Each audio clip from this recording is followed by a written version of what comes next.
Ketua Umum Partai Demokrasi Indonesia Perjuangan Megawati Soekarno Putri pernah mengatakan akan mendatangi KPK jika Hasto ditetapkan sebagai tersangka.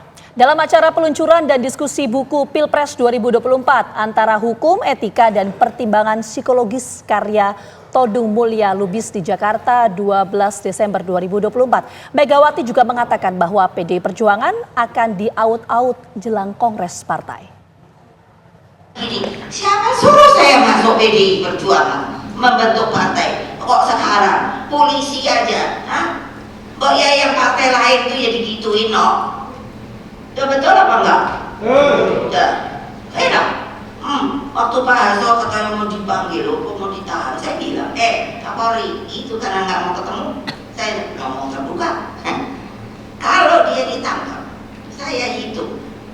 Apa namanya? Coba yang gara-gara kamu mau ditangkap nih, apa namanya?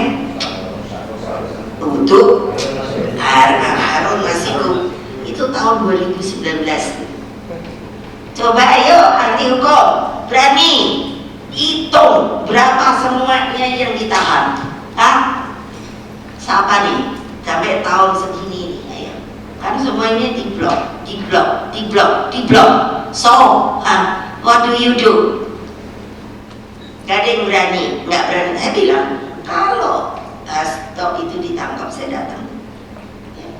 Saya nggak bohong. Kenapa? Saya ketua umum, bertanggung jawab kepada warga saya. Dia adalah sekjen saya.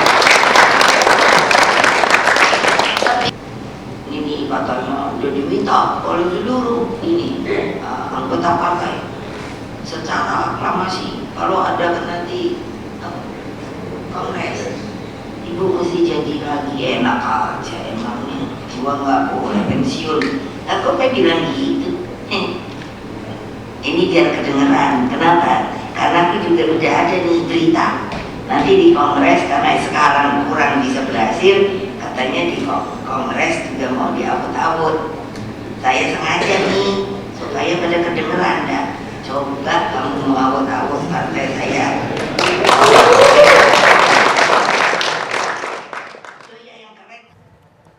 Kita lanjutkan dialog kami akan menyapa Prof. Muzakir. Prof, ini jika kita ketahui bahwa kasus ini telah berjalan sejak tahun 2019 dan penetapan tersangka baru tahun ini artinya hampir 5 tahun. Bagaimana tahapan-tahapan, apakah sudah sesuai dengan penyidikan dari KPK itu sendiri, Prof?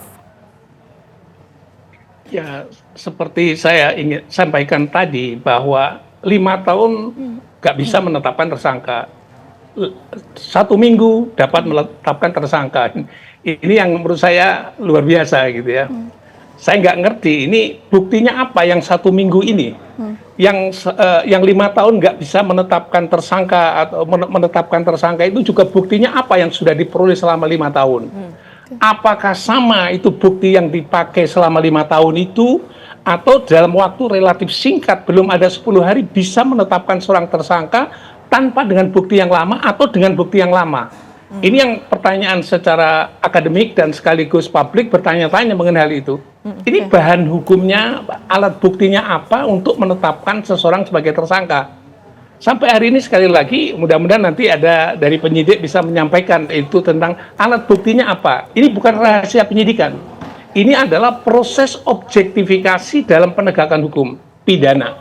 Jadi harus bisa dijelaskan secara publik. Ini loh alat buktinya 1, 2, 3. Jadi misalnya itu kan minim 2 alat bukti ya. Alat buktinya apa yang dipakai oleh penyidik KPK yang sekarang periode baru kepemimpinan ini gitu loh.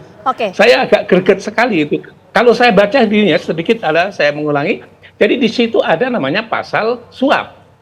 Pasal suap itu ada yang memberi suap, ada yang menerima suap. Yang menerima suap dihukum. Dalam putusan penerima suap itu tidak pernah ada disebut nama-nama Hasto dalam proses penerimaan suap. Terus sekarang dia jadikan tersangka. Ini bahan hukumnya apa? Atau alat buktinya apa? Kira-kira begitu. Oke, kita langsung tanyakan ke Mas Pras. Mas Pras sebagai mantan penyidik KPK, ini bagaimana etapa dalam menetapkan seseorang sebagai tersangka? 2 alat bukti yang cukup kalau berdasarkan KUHP itu apa saja?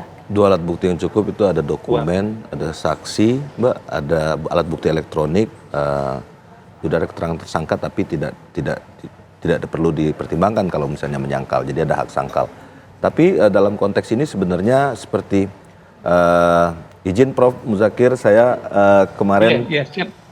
memang sudah tidak bergabung dalam tim penyidikannya lagi, Prof. Tapi kemarin dari paparan Ketua Pak Setio itu secara konstruktif beliau menjelaskan bahwa ada ditemukannya alat bukti yang menunjukkan bahwa uang yang diberikan oleh Saudara Harun Masiku kepada Pak Wahyu pada saat penyuapan KPU itu sebagian ada yang telah dibuktikan oleh teman-teman penyidik yang sekarang berjalan, Satgas Penyidikan, itu ada bagian-bagiannya itu yang memang berasal dari uangnya Pak Hasto.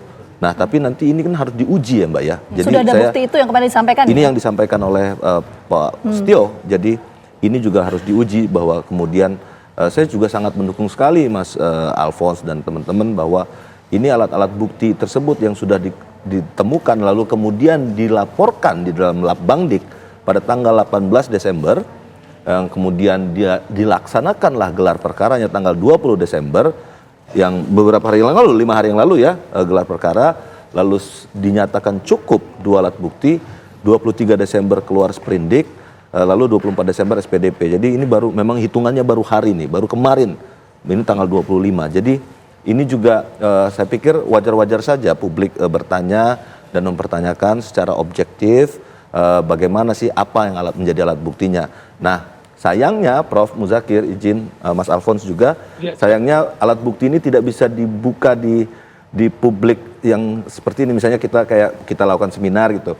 Nah, saya itu secara ini kan masuknya dalam rahasia penyidikan. Kalau kita beberkan misalnya contoh ada sadapan atau ada alat bukti elektronik, misalnya ada message, ada WA, ada SMS, ada telepon terkait dengan transaksi uang dan ada sebagian uang misalnya, saya asumsikan misalnya apa yang Ketua sampaikan itu Pak Setio benar, itu tidak boleh dibuka selain di muka pengadilan sampai dengan gelar perkara, sampai dengan P19, P21, lalu masuk dalam berkas perkara, lalu masuk di dalam persidangan, lalu dibuka oleh hakim, terbuka untuk umum, lalu kita bisa tonton seluruh Indonesia, bisa melihat dan menyaksikan bukti-bukti apa saja yang dimiliki KPK. Nah, tapi ada metodologi yang bisa kita gunakan. Jadi sebelum nanti semua alat bukti yang sudah disampaikan oleh Pak Setio tersebut bisa kita lihat di muka persidangan tipikor, PN tipikor, kita juga bisa mengujinya di pra-peradilan. Jadi sebelum nanti kemudian PN tipikor menggelar semua bukti-buktinya dan terbuka untuk umum, kita bisa membukanya di pra-peradilan. Jadi di PN Jakarta Selatan bisa kita ajukan pra-peradilan terkait dengan sah atau tidak sahnya penetapan tersangka ini, dan kita bisa lihat alat buktinya di situ. Gitu. Berkaitan dengan alat bukti ini, Bang Alphonse, mungkin Anda bisa memberikan konfirmasi terkait adanya pernyataan dari Ketua KPK mengenai alat bukti ini bahwa memang ada peranan dari Hasto Kristianto tentang transaksi yang telah dilakukan dari Hasto, juga peranan apakah ada perintangan penyidikan yang dilakukan oleh Hasto serta ada perintah dari Hasto Kristianto untuk merendam telepon genggam. Bagaimana tanggapannya? Ya, itu ada 3 hal ya. Pertama-tama, kalau terkait dengan suap, nah memang yang harus dibuktikan terlebih dahulu yang menjadi suatu prima facie ya, apakah memang pada saat ini ada perintah atau dalam bentuk memberikan uang gitu ya. Di dalam putusan nomor 28 tahun 2020 terkait dengan Wahyu, itu sebenarnya hakim menyatakan bahwa terungkap dalam persidangan, menjadi fakta persidangan, itu tidak ada uang dari saudara Hasto Kristianto, gitu kan. Itu satu.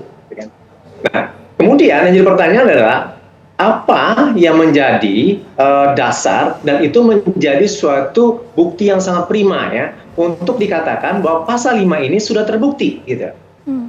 Kalau misalnya dikatakan ada bukti elektronik apa? Gitu. Nah, inilah menjadi pertanyaan bagi kami. Itu yang pertama. Gitu kan. Nah, kemudian yang kedua, terkait dengan perintangan. Apakah memang benar pada saat ini ada perintah, gitu ya? Pada saat itu untuk dibilang itu mencelup, gitu kan? apakah di situ memang ada peristiwa-peristiwa perintah, terutama oleh orang yang didalilkan itu disuruh mencelup gitu kan? Apakah itu menjadi suatu bukti yang prima untuk dikatakan bahwa itu menjadi suatu bukti untuk menetapkan seorang menjadi suatu tersangka gitu?